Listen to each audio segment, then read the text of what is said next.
Hello, everyone, and thank you for joining the Nonprofit Learning Lab for today's workshop. If you have any questions along the way for our presenter, you can type them in the GoToWebinar chat box, likely on the right-hand side of your screen. If you have any tech questions, you can also type them there. We will be sending out the recording and materials from today's workshop by the end of the day tomorrow, so keep an eye out for that email. And without further ado, I will now hand it over to you, Cathy. Hello, everyone. My name is Cathy Yen. I'm delighted you're here. We're going to be talking about AI today and how you can use AI to leverage it in your nonprofit. We started with this title, Beyond the Bot, because I know everybody thinks that bots are going to take over the world, but in fact, humans will still be in charge, I assure you, not only in many, many years, but at the end of this presentation. I want to give a shout out to the Nonprofit Learning Lab for inviting me today, as well as the Association of Consultants to Nonprofits, which is an organization here in Chicago, where I am broadcasting from. Welcome to everybody, wherever you are. Number one, I want to know what brought you here. So we've got a poll that I'm going to ask my friends at Nonprofit Learning Lab to execute. Pick one. Why are you here? Are you just starting with AI?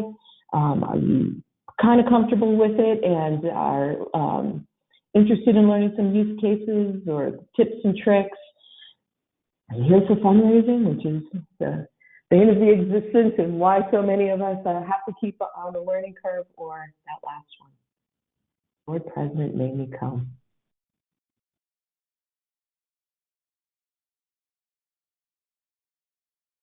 Perfect. I'm going to close the poll and share the results.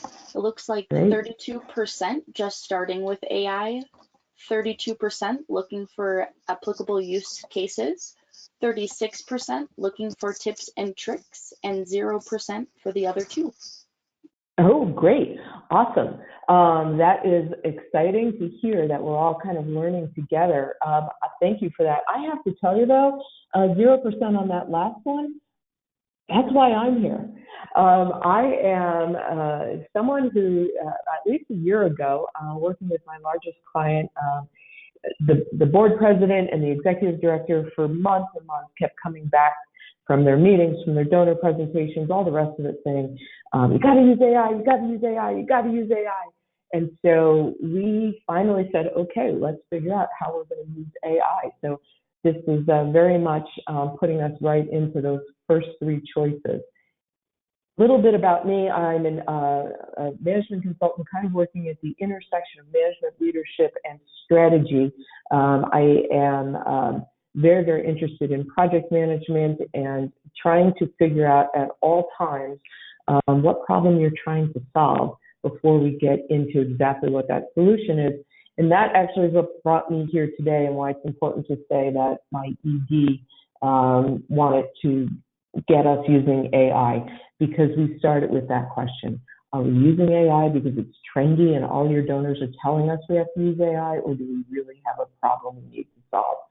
So this session is really a use case analysis of how we went from what problem are we trying to solve to how we actually rolled it out into this nonprofit. I'll start here with friend or foe. This is our first question. We compiled a team of folks from within this nonprofit, and I will absolutely say we skewed younger on the team members, and all of them were afraid that the AI was going to take over their jobs.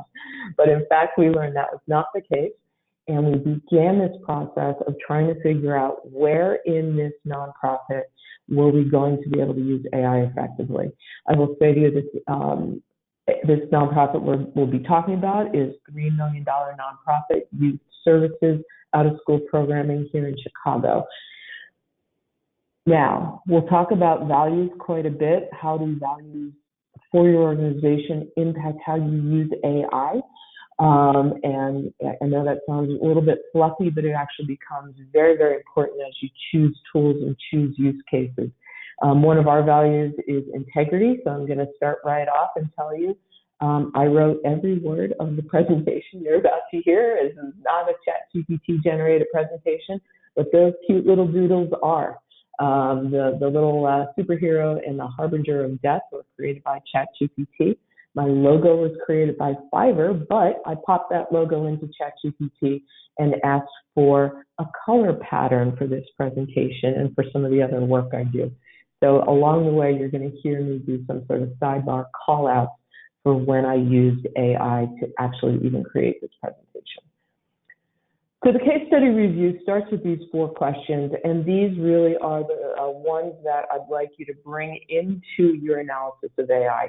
Is the organization ready for it?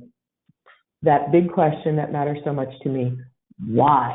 What are you trying to do? What are you trying to solve? Then you can get into the tools, and as you start using those tools, you'll get some key learnings out of it. Organizational readiness is where we started. Is the organization ready? Is it just the easy, yelling, use AI, or are we really ready for this thing? Values certainly was that first one I've already talked about. What are the values of the organization, and how do we really want to roll AI out consistent with those? Quick example on that, and again, I use the bot in the title, but if you are a human-centric, value-based organization that values customer service, et cetera, you wouldn't necessarily jump on putting a bot on your website as your first foray into AI. Why? Because we've all been in a bot situation on a website only to realize 15 minutes into it when negotiating with a calculator. That's okay if your organization values efficiency and some other things, but knowing why you're trying to use this AI and is it consistent with what you're trying to do is going to matter. Culture of the organization. Do you have a growth mindset? Because this thing changes every day. You have a culture where you're able to use tools and continue to update your own learning. That's super important. Do you have the management structure to use AI? Let me give you an example that we learned in this use case. We had 2 departments. One manager was very excited about the project, very interested in using AI. The team member on the project worked through some use cases together. They had a rubric for determining whether it was working, all the things. That's great. That's a good example of you've got the management in place. But yet another department in this very same nonprofit, the manager, who's, I gotta say, skewed a little older, said, I'm gonna sit this one out. I'm too old to learn AI. I don't want to have anything to do with it. If my team member uses it, that's great, but I'm just going to leave it up to that person. That's not good. One of the key learnings we're going to come out of this with is if you are not managing the process of AI, understanding why you're using it correctly, and checking the output, it's garbage in, garbage out, and your young people are going to be using AI really quickly to come up with really bad output. So in that part of the organization, we had a manager who wasn't managing this person using AI. That's not as successful as when the manager was embracing it. That's definitely going to be one of the things you want to keep in mind. Your team members are using AI, whether you like it or not, whether you understand it or not. Managing them through that process is really going to be important. Skills, that's an easy one. Do you have people with technical aptitude? Do you have a learning and development system in place? Because over the course of this one case study, I have to say every single tool we were testing had 7 to 9 updates, and you just have to stay on top of it. So that's going to be important. And then this crazy last one, policies. I know that sounds horribly boring, but I have to tell you, we got into this 3 weeks and we realized the organization had no data usage policy whatsoever. That was fine back when we were a 3-person startup. Now we've got 14 employees, $3 million, 2,000 donors, all of their credit cards. We've got all of our use information. We don't even have a policy to govern that, never mind a policy about how we will use AI. So that part is really, really important. Another example, when you are using AI in Zoom or even Google Meet, you have these embedded note takers. There's another example of one that will take notes during your meeting. Well, first of all, you need a policy on whether or not you need dual consent to allow the recording itself. Then you need a policy on how you're going to share that information. Are you going to treat it like minutes? Does everybody have access? Does it need to be approved? That sort of thing. And then in our case, remember, we're dealing with youth. Well, somebody younger than 18 doesn't actually have the legal right to consent to being recorded on a call. So you need a policy around, if you're having private conversations with youth and you want to do some transcription of that for your files, you need some policies around working with their parents or guardians to make sure that that's going to be okay with them. That's just an example. All I'm saying is we didn't have any of this stuff. So that was part of our process of bringing AI into the organization to do that exercise. And quick tip and trick, if you don't have any policies, using ChatGPT to give you a framework or a template for good policies, that works really, really well. So, okay, so do a little audit on your own organization for these 6. Again, a little integrity. The puzzle was created by the magic feature embedded in Canva. I typed the words myself in, but the actual puzzle was created by Canva's AI feature. As we go to our next slide, there we are in our integration process.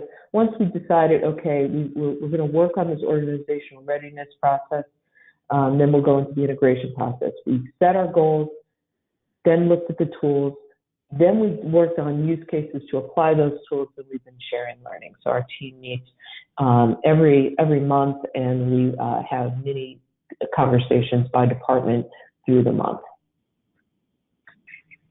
This, to me, is the most important slide of the entire presentation. Clipboard designed in Canva's AI feature. I typed the words in and I used their drawing tool for the check marks. But this is all about that. What problem are you trying to solve? Now, I won't tell you that we knew this at the beginning. This slide alone took 8 months for us to figure out and learn. And I want to just take a moment and go through them. Efficiency. Are you using an AI tool because you need to go faster? That you need to do this in a way that's easier, that's going to produce more output in a more efficient way? That, for example, was very much why our marketing department wanted to use AI to help with the writing of blog posts, for example.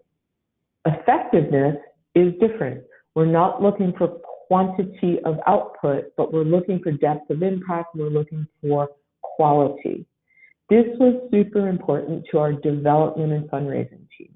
They were trying to use AI to get better at their outreach to donors. It's super important to know the difference between efficiency and effectiveness. And I'll say this later on as we go through some use cases. But my rule of thumb that we learned from this process is that if you're going for efficiency, feel free to use ChatGPT, Copilot, Gemini, any AI tool you want for content creation. It'll do it really quickly. Don't send it out unless you've looked at it, but you can sort of clean it up after the AI really gives you a framework for the content. If you are going for effectiveness, which is you need to maintain your differentiation, your personality, your humanity, all the things, you write it first, and then you can have an AI come in and clean it up. So this is my opinion only, but I would never use AI to start a grant. I would always use AI to clean a grant. Grants aren't done for efficiency, they're done for effectiveness. The opposite is true when we're creating LinkedIn posts, because we know in our specific organization, people aren't really reading the blogs. They just like to see that we are posting news. So the headline matters more than the content. What's critical is that we're consistent in getting them out. Okay, great. That's an efficiency goal. So anyway, keep those two things in mind as you embark on your own AI journey. Capacity was a separate goal capacity meant that we knew how to do something. We wish we could get to it, but we just didn't have time. So maybe if we could have an AI doing some of these kind of expansionary projects, that was a goal for some of the use cases. Huge shout out to a 25-year-old on our team who said that AI was critical to him because he was avoiding parts of his job that he hated doing. There were some AI tools that could help him do some of the work he didn't like, specifically in our case, again, youth responding to parent emails about just generic information. So he was avoiding that, and now we've realized, well, he can use AI to do some of the pieces of that. So that was kind of fun. Institutional knowledge was another piece. All of us had trapped in the minds of 2 or 3 people in our nonprofits some critical information. How do we get that out and disseminate it better? That was an important goal for some of our use cases. And then just learning and development is that last one. You'll be surprised how you can use AI to help train some folks, use it as a collaborator, those sorts of things. So it's part of your professional learning and development. That was super important. You're going to see this clipboard at the base of the slides we're going to run through, because at every step of the way, I had everybody say which one of these 6, it could be a couple of them, but which one of these 6 were you trying to solve before you jumped in and started doing the work on AI. The tools we reviewed are here. I will just quickly say that this was a Google shop we were working with. Copilot's awesome if you're a Microsoft shop. But we ultimately spent more time looking at Gemini and Notebook LM, which are Google tools. We went back and forth on ChatGPT and Claude. Most of us found very little difference between the 2 of them in terms of what we were trying to create. I will tell you that ChatGPT had a nonprofit rate if you were buying seats for a couple of folks. So we ultimately decided that we wanted all of our folks using a single content generator, and we chose ChatGPT. You could have chosen Claude. You could have chosen Copilot. Could have used Gemini. Gemini wasn't so great 9 months ago. Gemini is 100% better today. Gemini might be 200% better eventually. We're using Gemini anyway. You can get that in your Google workspace if that's what you use. We've decided as an organization we would use the Google Suite tools, and we would also use ChatGPT. It's nice to run some things through 2 AI tools if you're creating content and compare them. That's always helpful. So that was part of our thought process, was we wanted a couple of them. We did use the embedded tools.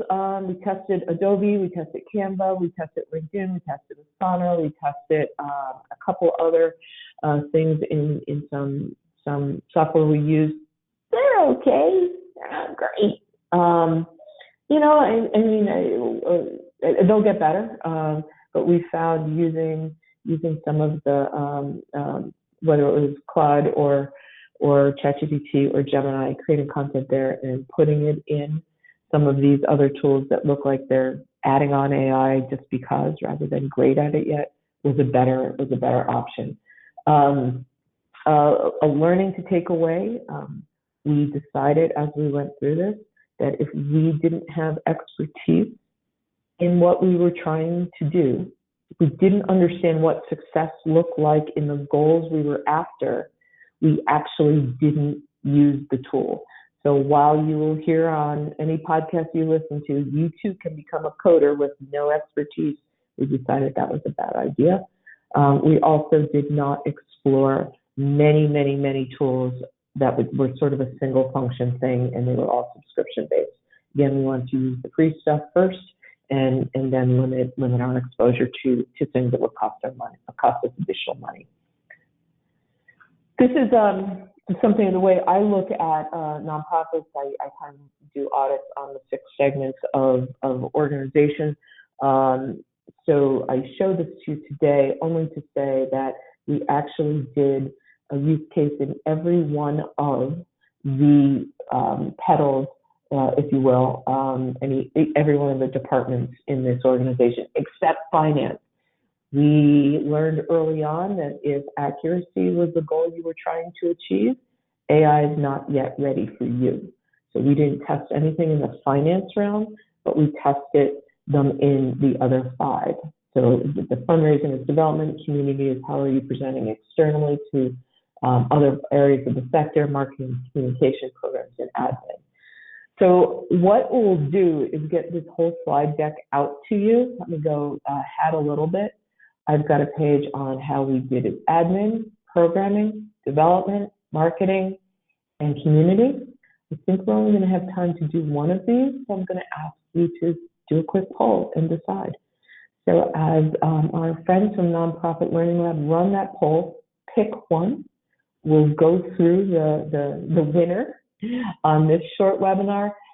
But if you have questions on any of the others when you receive your slide deck, please reach out. Call me. I'm not trying to sell any services. I'm happy to talk to you, and we can walk through the use case that was most important to you.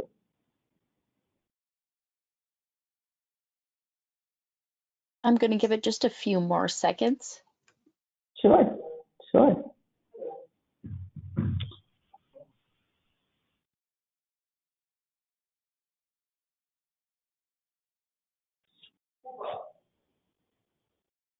Awesome. Almost everybody has voted, so I'm going to close the poll. Great. And it looks like 33% for administration is going to be the top result. And then Fabulous. 21% for marketing, 19% for development, 17% for programming, and 10% for community. Okay, awesome. Fabulous. So let's go right into administration. So thank you for that. And again, that was pretty close, so feel free to afterwards, when you have some time, shoot me an email or a LinkedIn DM, whatever it might be, and we'll talk. Use case for administration. So this is the area of our organization where we've got HR, we've got governance, we've got facilities, we've got compliance, all the things. So you can see down in my little clipboard what exactly the problems are we're trying to solve. And we spend a good amount of time, frankly, in ChatGPT. So administration has a lot of parts of your nonprofit that nobody likes to do. An employee manual, those data policies we already talked about. We use ChatGPT to create frameworks for these. Now, these are not things that have to be distinctive to us. We're not using them because we are trying to create something that's super efficient or what have you. We're trying to create the institutional knowledge and get it into a piece of paper, get it into a document, and actually have that in a way that everybody can access it.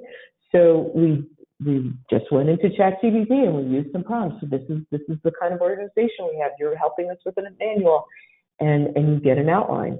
So start with that, and then you start spending the time putting in the edits and all the different things that are unique to your organization. That was super terrific. The data policies. Who wants to write data policies? Not me. This is a perfect use of AI, because remember, AI is scraping the internet to get what the almost median, the average of what data policies should be. That was something we were able to do for the organization using ChatGPT. We experimented with executive coaching prompts. So a couple of folks were working on different skills, whether it was leadership or management or talking up in meetings or those sorts of things, and they're using ChatGPT as almost an advice giver. So this is that learning and development piece. Sharing files within shared drives, we use Gemini. It's pretty good. It's getting better, but that is one way where we will use that, where instead of, I'll tell you, we don't have a great data system in terms of how we're filing all of our work, and so we'll put into define me that grant that talked about youth after school free lunch program, and then it does a really nice job for that. So as I said, this thing changes all the time. we just, in the time from when I submitted the slide deck to today, we actually also used Notebook LM. Notebook LM is a Google product where, unlike the typical AI, it only searches on the data you put in the so-called notebook. Super awesome. Then you can query that as if you're only querying the files you put in there. I'll give you an example of what we did. We created the employee manual, and then we put it in Notebook LM. And here's the fun part, which sounds really kitschy and silly, but you can create an auto-generated 10-minute podcast to explain what's in that information that you loaded up. And now, while none of our employees will bother to read the manual, all of our employees are happy to receive a text message with a link to a 10-minute podcast they can listen to in their car. Super great. The reviews and comments were that this is an excellent starting place for all of things that we didn't necessarily want it to write, and our expertise or authenticity wasn't required for that. We had avoided doing that work, and this got us around that. And it was really, really good for that customized coaching and getting learning and development information out there. I am talking more than we have time for. So again, I want to just challenge you, go through the programming side, go through the development side, the marketing, the community. Give me a call, send me a note, and I'm happy to talk through that with you. Key learning, I said it earlier, your team's already using it. The more you can get behind the fact that they're using it and they need to be managed, that's going to be a lot more impactful for your organization. Bring external rubrics in there. Don't have the student grade his or her own homework. Make sure you're checking this work. The accuracy and the thoroughness is not guaranteed. Maybe eventually it will be, not so much right now. And that goes right into keeping that constant oversight, especially of the younger employees who are using this and they're using it quickly. So get on top of that. If you call me on any of the use cases that involve data analysis, I will say data structure matters. For the spreadsheet people in the room, I will say our experience is that spreadsheet analysis was only about 80% accurate. The reason seems to be that the AI models don't do a great job of assigning column headings to data rows. That's a whole nother conversation I can have with you one-on-one if you're interested. And potential exceeds reality for some functions. There's going to be a lot more hype than what you're going to be able to implement. It's just kind of the nature of the beast, but it's getting better every single day. And at the end of the day, it does not replace anybody. It's a tool. It has to be used appropriately. It's got no mission, soul, values, any of the things that your nonprofit needs you to do. And with that, I think I've only given us minutes, seconds for questions. What's it looking like in the chat? Cathy, we just actually have one question, so happy Yeah. to ask it. I've Perfect. never used AI. Where would be a good place to start? I just feel overwhelmed. Yeah, for sure. Get on the free version of ChatGPT and play with silly questions like what's the best way to organize clothes in your closet? Or this is what I have in the refrigerator, what would you make for dinner? Questions that'll just get you used to the repartee with the system. Don't put any crazy private data in there until you upgrade to some of the more private versions. But again, it could be Gemini, it could be Claude, but choose one and just every day, just spend 10 minutes going on there, asking it questions and seeing what it says. You will learn it very, very quickly if you just give it a couple of minutes a day. Awesome. Thank you, Cathy. This workshop has come to a close. If you're interested in receiving the recording and materials from today's workshop, you will receive an email by tomorrow, or you can download them on the bottom of our free webinar page. Thank you so much for participating. And again, thank you, Cathy, for educating our community. Thank you so much, everyone. Reach out if you have questions.